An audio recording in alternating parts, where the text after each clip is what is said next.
panel of experts endorsed the Pfizer vaccine for kids ages 5 to 11 today. It is a key step in making the shot widely available for younger children. Coco McAvoy joining us live with details on just how soon your little ones could get the jab. Coco? Good evening. This is a big first step, according to health officials. There's just one final approval needed from the CDC before kids can start getting the vaccine.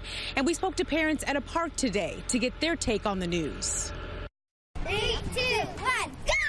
At Stoner Park in West LA, in between child banter and fun games. You were telling me that you couldn't wait to get your vaccine. Moms like Melissa Seaboth and Caroline Forte are talking to their young kids about the COVID-19 vaccine, too. I've been talking to them about it, but it's also so apparent to them just because their older brother, who is 14, is the only one who's been able to get it. But that could soon change following Tuesday's news. A panel of experts for the FDA voted to expand the Pfizer emergency use authorization for kids ages 5 to 11.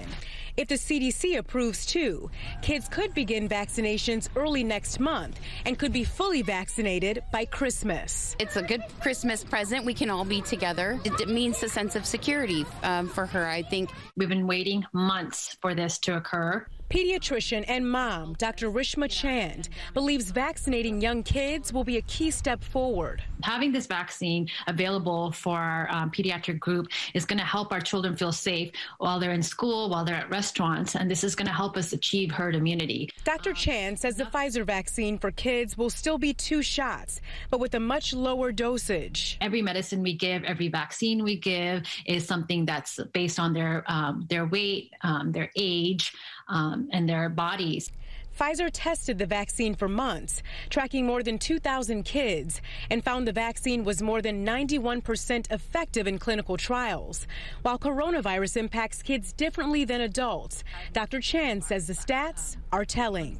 In this age group from 5 to 11, 1.8 million kids were diagnosed with coronavirus. So this is not something that we should take lightly and think that kids don't get infected. The vaccine conversation has heavily divided parents, with some in favor and others against it, leading to large protests following the state's mandate, requiring all California students to get the vaccine once it's fully FDA approved to attend in-person classes as soon as next year. No more control! But the hope is kids will be able to return to a more normal lifestyle soon, and Forte believes the vaccine can help. It will feel like I'm granting them freedom, and I'm granting them like a license, and I think they'll have a sense of relief too. We did find parents at the park who were against vaccinating their kids, but they did not want to go on camera. And if you're on the fence about vaccinating your child, doctors recommend talking to your pediatrician for more insight. I'm Coco McAvoy, Fox 11 News. Coco, thank you.